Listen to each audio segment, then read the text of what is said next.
Hello guys! Welcome back guys. Dito na naman tayo. So, just came from shopping guys for my pasalubong guys for the Philippines. So, syempre, hindi naman lahat ang bibigyan ko kasi mostly kaming magkakapatid na abroad ay umuwi naman. So, syempre, kanya-kanyang pamilya ay merong dala. Siyempre, of course, di bali na bahala na yung parents ko.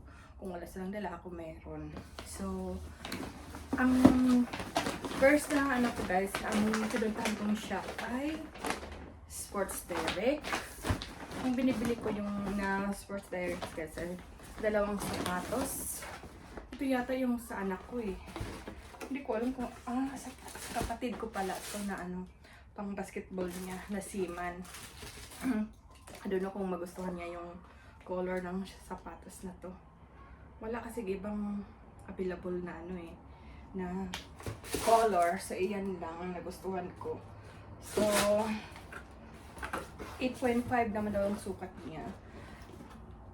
Ano na, nag-sale sila guys. Dating ano, 74 pounds 99. Ngayon ay nag-sale sila, naging ano na lang, 34.99 na lang. O, diba? Isang shoes na yan. Itong pangalawang shoes ay sa anak ko naman.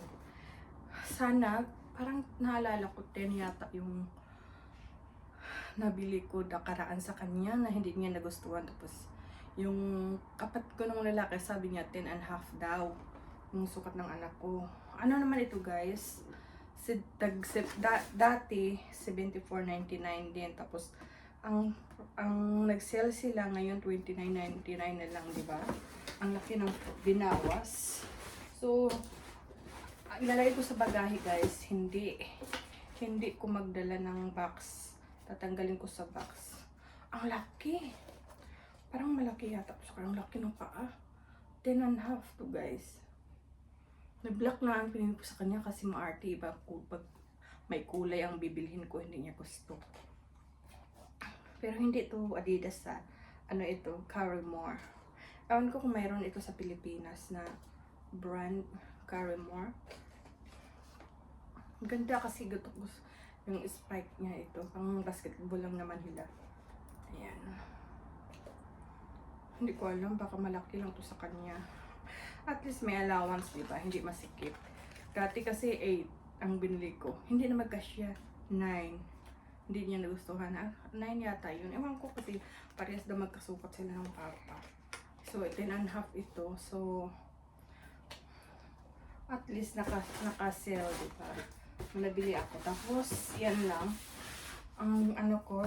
Tapos, mga blouses.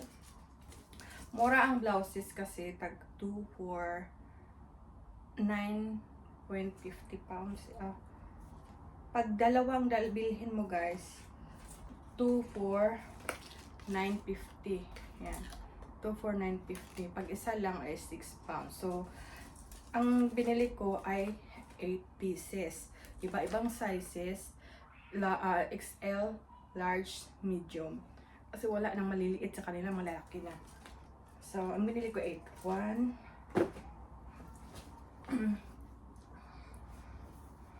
2, large yata ito. XL. Sa papa ko ito. 2. Iba-ibang kulay ito. Large. 3. Malalaking tao kasi sila. Ito. Medium. 4. Sa anak ko yata medium. Matangkad kasi siya guys. So, kailangan nyo ng medium kasi para hindi hangin sa kanya. Ito large. 5 pang 5 na ito. Ito XL. Sa papa ko yata itong XL. Ang laki ng XL. Sa papa ko ba ito? 6. Baka large lang si papa. Ito, large. Dalawang brown yata. May brown, ibang kulay naman ito. 7. Large ito, guys. 7.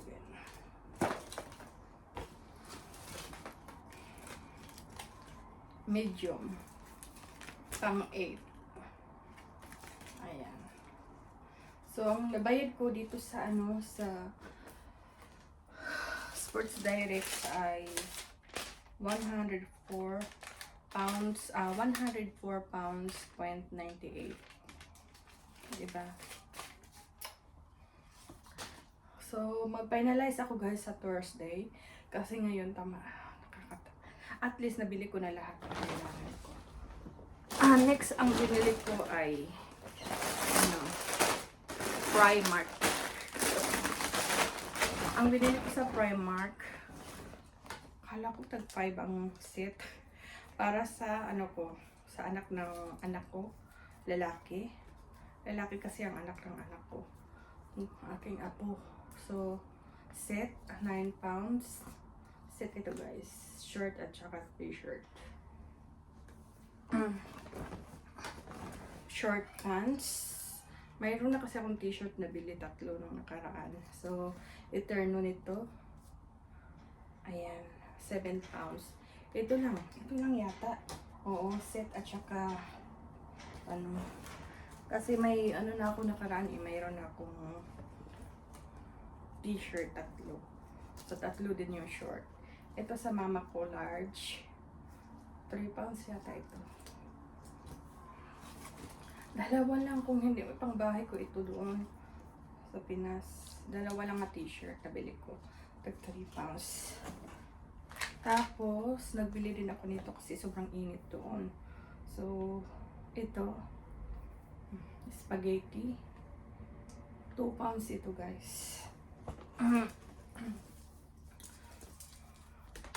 Ang large ang binili ko. Para hindi masyadong fit. Ayan.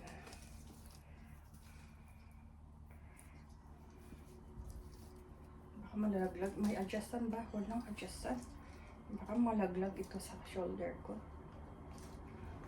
So, yan lang guys. So, ang nagastos natin sa may 2 gums kasi pag nagsakay ako ng airplane, kailangan ko ng gum. Chewing gum. Binili ko ito, medyo mahal. 1.50. Ito, 1 pound. Para to sa kulot ko. Iwan ko to sa kulot. Ayan. So, ang nagastos ko sa Primark ay 30 pounds 50. Diba?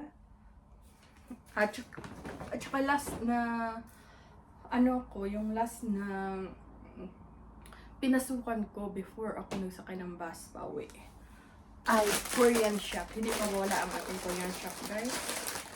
At sa ating kulot, mahilig siya sa noodles. Mayroon namang noodles na binili ng partner ko, daddy niya, kaso ayaw ko yung goreng. Ang pangit ng amoy ng goreng guys, mumurahin yung goreng. So ito binili ko, 2 pack na noodles. At least yung Korean noodles medyo okay pa yung noodles nila. Parang may trust ako sa Korean noodles dito sa goreng. Yung sa Maggi pa yan. At saka yung seaweeds. Gusto ng ating color. Sandrine! So, ito na nga bili ko sa Korean shop. Yung importante guys.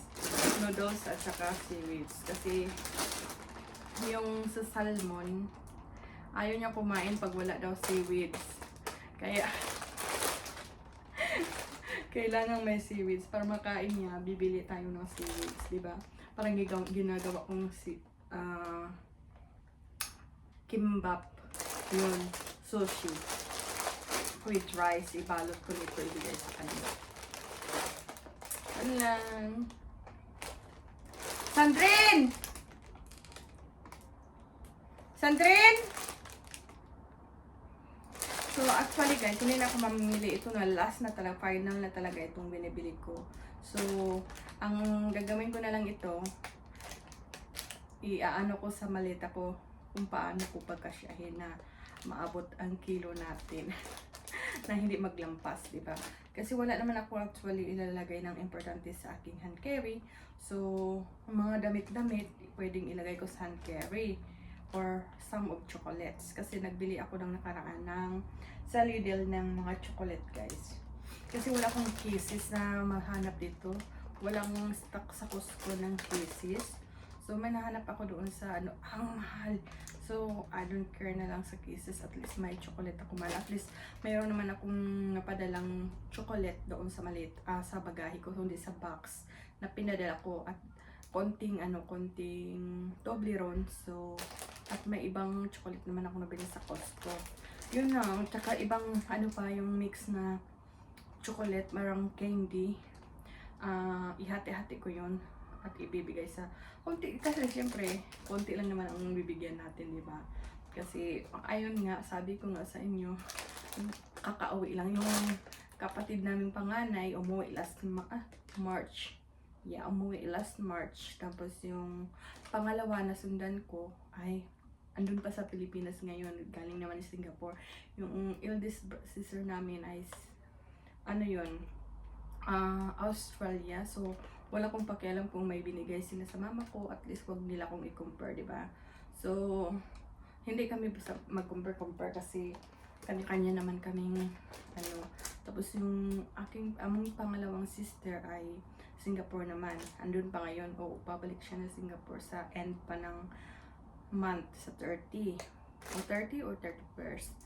Ang balik niya sa Singapore. So, andun pa, I don't care kung anong dala din niya. At least, mayroon din siyang dala para for her family, di ba? So, hindi din ako mag-ano na, syempre, yung family niya, hindi ko na, wala na akong ano na mabibigyan, di ba? Kasi mayroon na. Tapos, yung sa akin ito, tapos yung sumunod sa akin ay, yung lalaki na sumunod sa akin ay Saudi naman yun. Oo, Riyadh.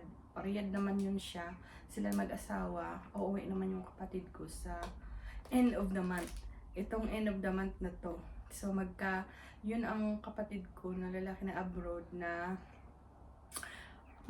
ano kami sa Pilipinas. Yung magkita-kita pa. Kumbaga, yun lang. Tapos yung, ano naman kasi, yung seaman namin, kung kapatid, ay hindi pa nakabalik sa barko dahil nag-ship siya ng Kadete na mag-take siya ng exam for Kadete. Waiting siya sa kanyang OJT certificate para makapag-start siya ng exam for Kadete and training. So, kung wala silang binibigay sa parents ko, at least ako mayroon na hindi ko nga alam kasi kung lahat kasi ng lalaki, yung mga dalawang kapatid ng lalaki, yung bunso kasi namin, syempre, kung bibilihan ko lahat ng sapatos yung papa ko pa, hindi ko na makasya sa malita ko. Isa lang malita na malaki kasi, di ba? May sandal, dalawa ng sandal sa mama ko, may sandal din ako, dalawa din sandal ang dalhin ko. Oh. Tapos mga damit ko pa na dinala ko lahat ng hindi ko makagamit na para maiiwan ko na pagbalik ko dito, di ba? Oh, siyempre. Kaya pagkasyahin ko na, hindi ko na bilhan ng sapatos yung papa ko at saka yung bunso namin. So, maghanap na lang sila sa t-shirt dito. Or bibilihan ko na lang sa Pinas, di ba? So, yun lang. So, at least, mayroon akong hindi na ako mag-expect na bibigay sa mga anak ng ate ko. Kasi mayroon naman. Yun lang ang nasa Pinas lang talaga. Ang uunahin ko, tapos magbigay ako ng tawag nun? Ng saiba, yung sa mga friends ko, tapos sa pamilya namin sa Pinas. Nabibili, at least meron din kahit konting lotion, isang sabon, kape, okay na. Tapos meron na akong ready sa Pilipinas na bagahe, yung balikbayan box ko dumating na last week. So, okay na yan. So, yan lang po guys ang ating last shopping for